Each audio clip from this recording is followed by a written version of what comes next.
Wow, such an ambitious game. Such a great, amazing, original game. Dragon Ball Z Kakarot is a game where you play through the events of the anime Dragon Ball Z, because yes, it is the first Dragon Ball Z game to ever do that.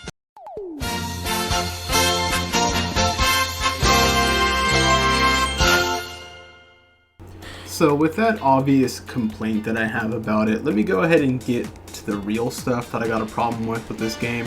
Because there are things that I actually do like, but I want to get the negative things out of the way so I can enjoy myself a little bit more talking about the things that I do like. First of all, the combat in this game is very, very mediocre at best. It's just straight up bland as fuck. Not once was I genuinely engaged in any of the fighting in this game. There was a couple times where the fighting maybe got a little bit exciting because of the story. Like the story kind of pumped you up a couple of times in a few scenes, particularly when Goku gets Super Saiyan 3 for the first time when you fight against Majin Buu. That was a little bit exciting, but again, it was still the bland fighting. Again, nothing was different. The fighting mechanics on their own are definitely not strong enough to hold up the fighting actually being good. The fighting is just not good in this game. I can't count how many fucking times I spammed the X button, or the A button if you're using an Xbox controller, and blocked whenever they turned red, and then went back to spamming X or A again to evade their big ultimate move. And don't even get me started on these random ass robots that somehow have plagued the entire Earth, the entire world of Dragon Ball, constantly bothering the fuck out of me whenever I'm trying to go places. Literally anywhere. Up my ass. I was also pretty disappointed in the flying mechanics. They just didn't feel right. It's not very fun to fly like it should be. I didn't start recording my gameplay until the Cell Saga, but in the beginning of the game, you played as Goku flying in on the Nimbus Cloud, and it was just instant dissatisfaction. It immediately gave me a warning sign about the game's controls in terms of flying.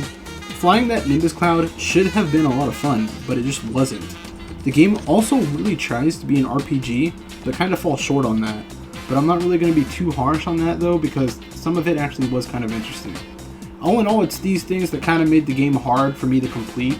It took me months to beat this game, and it's honestly just because the gameplay itself is incredibly bland, and it really easily makes you lose your engagement. Basically, my main criticism against this game is very similar to the one that I have for Dragon Ball Xenoverse 2. It's that this game had so much potential for it that it built, but didn't meet any of it. Or at least not to its fullest potential. These two games have that in common. They have a lot of potential, but they just don't meet it.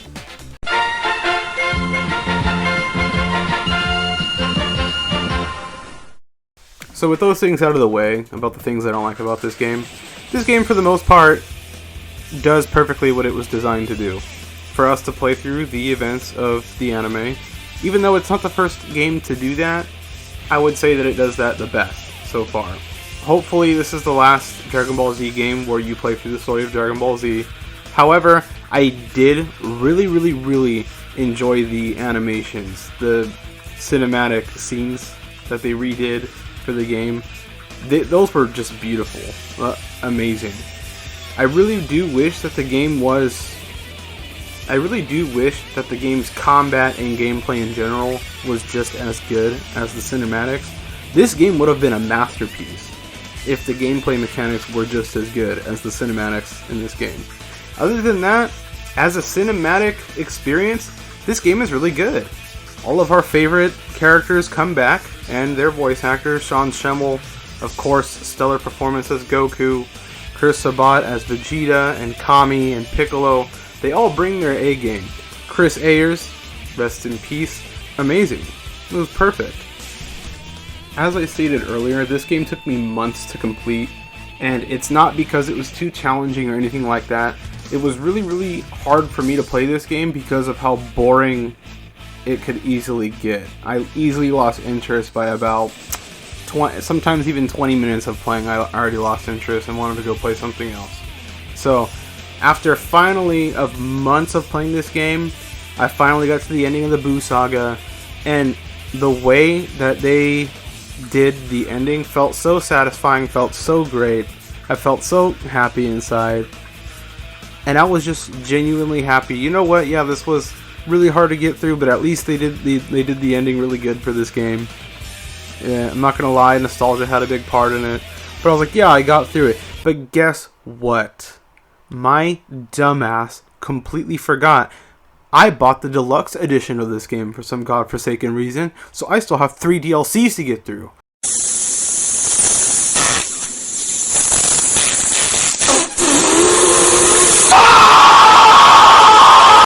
Look, I am just going to get through this real quick because there isn't really too much to say about these 3 DLCs, so I'll just go ahead and give you my honest opinion about all 3. I am glad that I played through them. I experienced some things that I wouldn't have if I didn't. First of all, DLC 1, shit. Literally shit. DLC 1 is good for nothing but grinding your characters, and when I say characters, I mean only Goku and Vegeta.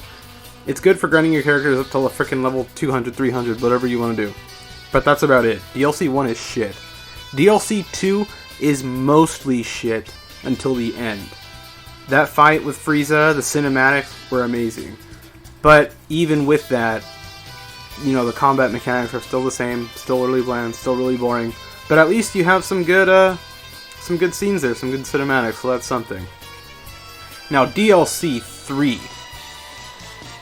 This should have been its own game. This should have been a separate game that should have maybe cost $20. This is a game I actually would have bought. DLC 3, the Trunks story actually was really good. Now, sure, the combat was still really mediocre, you know, the same game mechanic problems as Dragon Ball Z Kakarot, the base game, but man, I thought this was just going to be us playing through the events of history of Trunks, but it was so much more than that. It gives you an entire timeline of future Trunks in general. All of the missing gaps that we've only heard about in the anime, we get to play through these events and see them in cinematic fashion. It's fucking amazing. If you are a fan of the character, or if you're a real fan of the show and you like this character, this DLC is a real treat. If there's any of the 3 DLCs, if there's only one DLC that you're going to buy in this game, it needs to be this. I honestly wish that this would just be its own game. This would be a good $20 game. I'd buy it. Fuck yeah. With all that said and done, with, you know, the great voice acting, the great cinematics, and, you know, the bland gameplay, all that weighed together on the table, I'm gonna have to give this game a 5.4 out of 10. And I feel like that's being a teeny bit generous. Honestly, I would really hate to sound like that guy, but all those fans that say, oh my god, Dragon Ball games haven't really been good since the PS2 days, now I'm starting to realize that's actually kind of true. It's not that Dragon Ball games are inherently bad now, it's just they're not what they used to be. They used to be great.